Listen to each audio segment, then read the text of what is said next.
Et bonjour à tous, bienvenue pour cette review de la saison 2 des Anneaux de Pouvoir, la série d'Amazon dans l'univers du Seigneur des Anneaux.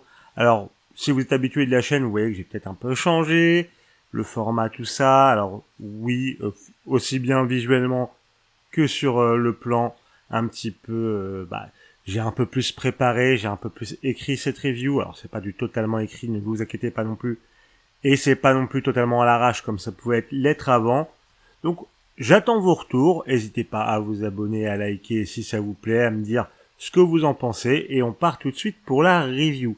Alors d'abord, j'aimerais vous donner mon avis sur la saison 1. Alors moi, j'étais de ceux qui avaient plutôt apprécié la saison 1 des Anneaux de Pouvoir, malgré des défauts évidents, notamment narratifs. Je voulais dire qu'il y avait des moments où on se faisait un peu chier, mais il y avait aussi d'excellents moments. Et en plus, la série était magnifique. Mais du coup, ça en faisait pas un banger absolu, mais c'était une série agréable à suivre. Alors, aussi, pour vous dire un peu mon rapport avec l'univers de Tolkien. Alors, c'est un univers que j'aime bien, mais je ne suis pas un archi-nerd. Pour le coup, j'ai lu la trilogie d'origine, j'ai vu les films, j'ai aussi vu les films du Hobbit, voilà. Mais j'ai jamais lu tout ce qui est Silmarillion, etc. Autres œuvres qui pourraient, telles des nouvelles, être dans l'univers. Même si j'en connais les grandes lignes, voilà. Mais me demandez pas dans quel âge il y avait tel personnage qui a fait quoi, etc. Voilà, je suis pas un nerd à ce point-là. Donc bon, alors pour démarrer cette review, on va mettre de côté directement l'obvious. C'est super beau. Voilà, la série, elle est toujours magnifique, il y a toujours limite budget infini, enfin, pas exactement, on y reviendra, mais c'est pas du côté de la beauté qu'on y reviendra. C'est vraiment, les décors sont super beaux, il y a des super beaux plans, les costumes sont magnifiques, la photo, elle est au poil de cul avec des lumières magnifiques. Il y a même une scène, enfin un petit making-of qui a tourné sur une transition jour-nuit qui est un régal. Enfin vraiment, c'est là-dessus rien à redire. Vraiment rien à redire. C'est quelque chose de très solide. Alors maintenant, en dehors de ça, il y a quand même un point là-dessus où je suis un peu déçu, c'est Numénor. Alors Numénor, c'était une ville que je trouvais magnifique, qui m'avait beaucoup marqué dans la saison 1. Et il se trouve que dans cette saison 2, on voit beaucoup moins l'extérieur de Numénor. Du coup, j'ai pas pu m'extasier dessus dans cette saison 2, ce qui est bien dommage, mais c'est pas très grave dans les faits. Voilà, c'est juste, faut bien mettre son petit bémol. Voilà. Alors, maintenant parlons de tout ce qui est narratif. Alors, c'est toujours divisé en plusieurs storylines. On suit des personnages d'un côté, des personnages de l'autre, des personnages par-ci par-là. Des fois, ça se croise un peu, des fois, ça ne se croise absolument pas. Voilà. Donc, comme pour la saison 1, ou comme d'autres œuvres comme Game of Thrones, voilà, ou House of the Dragon, pour être un peu plus récent. Et toutes les storylines ne sont pas égales, hein, à la manière de la dernière saison de House of the Dragon avec Aaron Hall qui était horrible à suivre. Bah là, il y a aussi des storylines où t'es content de les voir et d'autres où t'es moins content. Alors, pour le coup, les elfes, c'était très cool dans l'idée. Après, je suis peut-être pas très objectif parce que j'adore le personnage d'Elrond. Donc voilà, moi ça me faisait plaisir de le suivre. Mais lié aux elfes, il y a une autre storyline dont on reviendra un peu plus tard. Numénor, c'était moins intéressant, je trouve, que dans la saison 1. Alors, il s'y passe des choses, mais je trouve que tout va très vite. Et du coup, ça fait un peu bizarre. Surtout que voilà, il y avait vraiment du potentiel, je trouve. Et en soi, enfin, c'est vrai, les éléments sont là, mais ça manque de temps, ça manque de développement, je trouve. Par contre, il y a vraiment des éléments mis en place pour la saison 3 qui sont très intéressants pour la storyline de Numénor. Et ça, j'ai très très hâte de voir. J'ai très très hâte de voir, vraiment, c'était vraiment enfin, c'est très prometteur. C'est très prometteur. Mais je reste vraiment sur ma faim sur les événements liés à Numénor.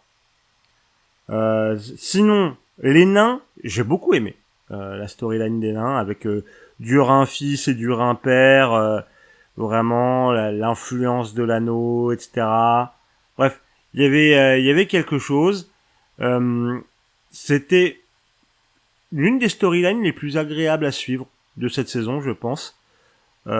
Franchement, beaucoup aimé le lien père-fils. J'ai beaucoup aimé comment les nains réagissent un peu aux différents événements. Je pense qu'il y a vraiment encore des trucs à exploiter là-dessus. Pareil, ils ont placé des choses très intéressantes pour la saison 3. Donc j'attends de voir, mais pour l'instant c'est une storyline. Voilà, c'était ma storyline préférée de la saison 1. Là, elle est plutôt solide dans la saison 2. Donc j'ai très hâte d'avoir dans la saison 3 ce que ça va donner. Pour ce que est, alors, la storyline vraiment la plus intéressante, c'est celle qui concerne, vous en doutez dans les anneaux de pouvoir, celle qui concerne les anneaux de pouvoir via Celebrimbor et Sauron. Alors vraiment, tout ce qui concerne Celebrimbor et Sauron, j'ai vraiment adoré. Vraiment, c'était très intéressant sur la psychologie du personnage de Celebrimbor, sur ce qu'il fait, ce qu'il sait qu'il ne devrait pas faire, ce qu'il ne sait pas qu'il ne devrait pas faire, mais qu'il fait. Enfin, c'est il y a une vraie psychologie du personnage de Celebrimbor et sa manipulation via Sauron. Pour le coup, alors je sais, hein, c'est vraiment un truc qui a été bossé dans les bouquins, etc. Mais c'est un gros point fort, je trouve, de cette série, les Anneaux de pouvoir. Surtout, vraiment, le personnage de Celebrimbor, j'ai vraiment adoré. Et surtout aussi Sauron. Vraiment Sauron. Là où dans la saison dernière, il était un peu teasé, puis après on nous dit voilà, il est là, on nous fait le plot twist, etc. Là, il est très présent. Et on nous montre vraiment la perfidie et la perversion du personnage. Comment il s'insinue dans ta tête pour que tu fasses ce qu'il veut que tu fasses en pensant que c'est toi-même qui pense que tu veux faire ça. Et je trouve que c'est très bien à la fois mis en scène et raconté dans cette série. Vraiment, pour le coup, moi, c'est un gros coup de cœur. Et j'ai vraiment aimé l'acteur aussi qui incarne Sauron. Je le trouve vraiment très bon dans son rôle. C'est vraiment très très cool. Après la relation avec Galadriel, c'est là, mais je trouve toujours que quand les deux se parlent, ça tombe à plat. Ça tombe un peu à plat. Là où il y a des dialogues qui sont vraiment bien écrits dans la série, je trouve que quand ça concerne Galadriel et Sauron, les deux ensemble, les deux séparés, ça marche parfait. Hein. Les deux ensemble, j'ai du mal à tiquer. Voilà. Ah, et aussi, j'ai oublié de parler un peu de la storyline d'Adar, hein, l'autre méchant qu'on rencontre dans la saison 1 et qui est là dans cette saison 2, qui a le développement complètement attendu, mais logique, donc pas grand-chose à reprocher à ça, même si je pense qu'il aurait mérité un peu plus de temps à l'écran. Voilà, Adar, sur cette saison pour un peu plus comprendre son lien avec les orques. On comprend dans les faits, mais je reste sur ma faim. Je reste sur ma faim sur la storyline d'Adar. C'est peut-être parce que toute sa storyline est très prévisible, mais en même temps, elle est très logique. Elle est très très très très logique. Et sinon, alors l'étranger, très déçu. Je suis très déçu de la storyline de l'étranger. C'est quasiment à chaque fois qu'il y a une scène avec l'étranger, je trouve que c'est incongru. C'est dans le sens où, en fait, ça a quasiment pas grand chose à voir avec le reste, même si on voit où ça va en venir pour le futur. Mais surtout, à chaque fois, je suis là en mode, tout passe très très vite d'une chose à l'autre sur les scènes avec l'étranger. Notamment à la toute fin, où vraiment t'as l'impression que t'as manqué 2 épisodes.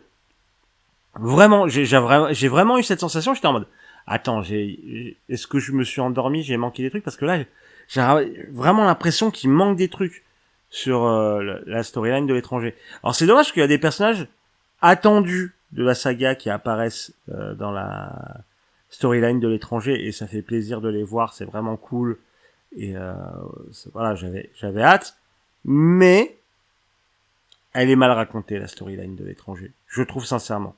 Enfin, il y a des trucs bizarres, il manque des trucs. Et donc, ça me fait chier. Enfin, vraiment, ça me fait chier. Ce qui est dommage. Donc voilà, il y a, comme vous l'avez vu, c'est très inégal au niveau des storylines. Je pense qu'il y a un truc à voir, c'est qu'il y a peut-être trop de personnages sans trop de liens pour trop peu d'épisodes. Et c'est là où je pensais tout à l'heure au problème de budget. C'est est-ce qu'il n'y avait pas moyen d'allonger 2 épisodes de plus? Bon, je sais que c'est des épisodes qui coûtent cher hein, pour les Anneaux de pouvoir, voilà. Mais je pense que 8 épisodes pour... Enfin, et en même temps, c'est aussi ce que je reprochais à House of the Dragon. Il y a peut-être quelque chose à revoir sur ce format 8 épisodes. Je pense que ça fait pas du bien à nos séries, vraiment. Vraiment. Et il y aurait moyen, avec 2 épisodes de plus, d'étoffer un peu l'étranger, Numénor, peut-être un peu plus pouvoir placer des trucs pour Galadriel, je ne sais pas. C'est dommage, mais bon, j'ai très peu d'espoir que c'est un truc qui s'améliore avec les prochaines saisons, parce que généralement ça a plus tendance à se raccourcir qu'à se rallonger. Mais bon, ça c'est... Voilà. Ah, il y a un petit mot sur Alundir. Je sais pas ce que ce perso fait toujours dans la série, mais il est là. Il fait des trucs, pas beaucoup de trucs, pas des trucs très intéressants et des fois pas très cohérents. Donc va vraiment falloir bosser sur ce personnage pour la prochaine saison. Voilà. Mais sinon, les musiques encore juste pour finir, c'est vraiment toujours un banger. Il y a vraiment plusieurs musiques où j'étais là en mode ah ouais, ah ça tape, ah ça j'aime bien, ah ça touche là où il faut. Donc vraiment là-dessus, bon après vu globalement le budget etc, la qualité de la production value, c'eût été étonnant qu'une œuvre dans le Seigneur des Anneaux n'ait pas des musiques incroyables. Donc voilà, moi ça me fait plaisir et je les recommande très fort les musiques de cette saison 2 des Anneaux de Pouvoir comme pour la saison 1. Donc si je devais tirer une conclusion un peu de tout ça, en fait c'est très proche globalement de ce que j'aurais pu reprocher à la saison 1.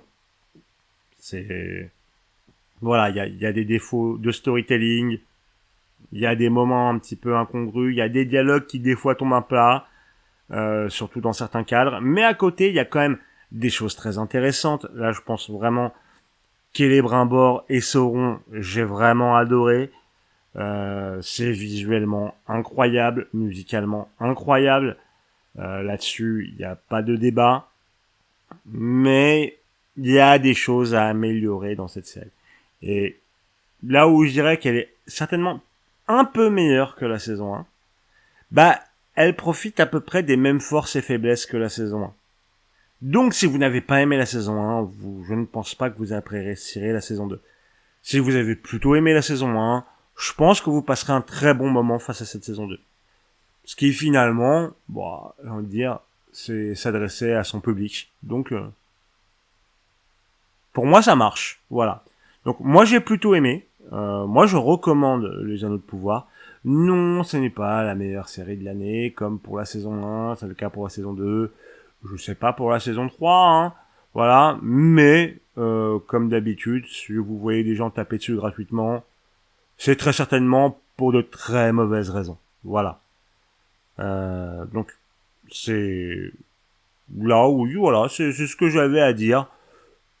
C'est un bon moment à passer, Les Anneaux de Pouvoir saison 2. C'est un bon moment à passer. Pas un banger incroyable, mais je pense que ça vaut le coup. Bon, si vous avez apprécié cette review, n'hésitez pas à vous abonner, n'hésitez pas à laisser un petit like, un petit commentaire. On se retrouve tout bientôt pour une prochaine vidéo. Des bisous. À la prochaine.